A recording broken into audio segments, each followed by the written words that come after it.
Assalamualaikum warahmatullahi wabarakatuh. Perkenalkan, nama saya Insan Komaria dari kelas 12 MIPA 1, nomor absen 20. Di sini saya akan mempresentasikan mengenai masuknya Islam ke Indonesia, jalur-jalur masuknya Islam ke Indonesia, kerajaan-kerajaan Islam di Indonesia, gerakan pembaharuan Islam di Indonesia, serta meneladani tokoh pembaharuan Islam di Indonesia.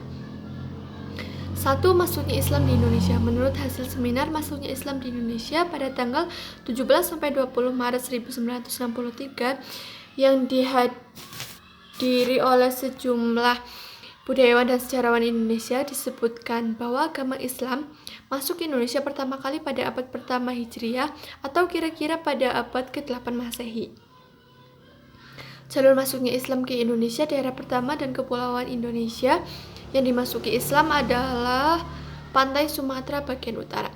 2. Jalur masuknya Islam ke Indonesia.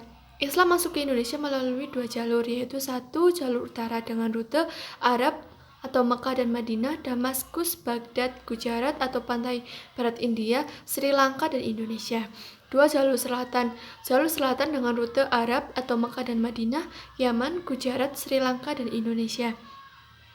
Kerajaan Islam di Indonesia antara lain Samudra Pasai, Kerajaan Aceh, Demak, Pajang, Mataram Islam, Cirebon, Banten, Makassar, Kerajaan Ternate dan Tidore.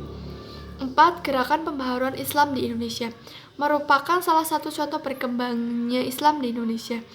Sejarah telah membuktikan bahwa tidak ada masyarakat yang statis, semua pasti akan mengalami perubahan dan perkembangan. Secara garis besar, ada 2 bentuk gerakan pembaharuan Islam di Indonesia. 1. Gerakan pendidikan dan sosial. Kaum pembaharu memandang betapa pentingnya pendidikan dalam membina dan membangun generasi muda. Mereka memperkenalkan sistem pendidikan dengan kurikulum modern.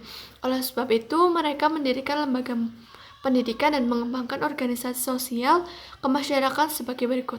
1. Sekolah Tawalib. 2. Jamiat Khair. 3. Al-Irsyad. 4. Persyarikatan Ulama. 5. Nahdlatul Ulama atau NU. Muhammadiyah.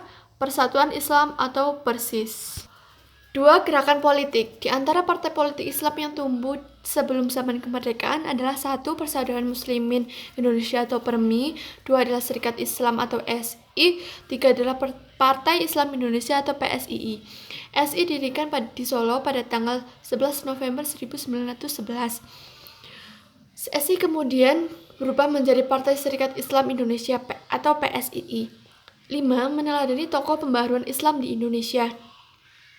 Dari proses panjang penyebaran Islam di Indonesia oleh para tokoh-tokoh tersebut, ada beberapa hal yang bisa kita teladani dari sikap dan perilaku tokoh-tokoh tersebut. 1. adalah kemauan untuk menuntut ilmu setinggi-tingginya. 2. adalah kemauan untuk menyebarkan agama Islam. 3. adalah semangat tidak pantang menyerah. Dan 4. adalah semangat rela berkorban untuk kemaslahatan orang banyak. Sekian dari saya. Wassalamualaikum warahmatullahi wabarakatuh.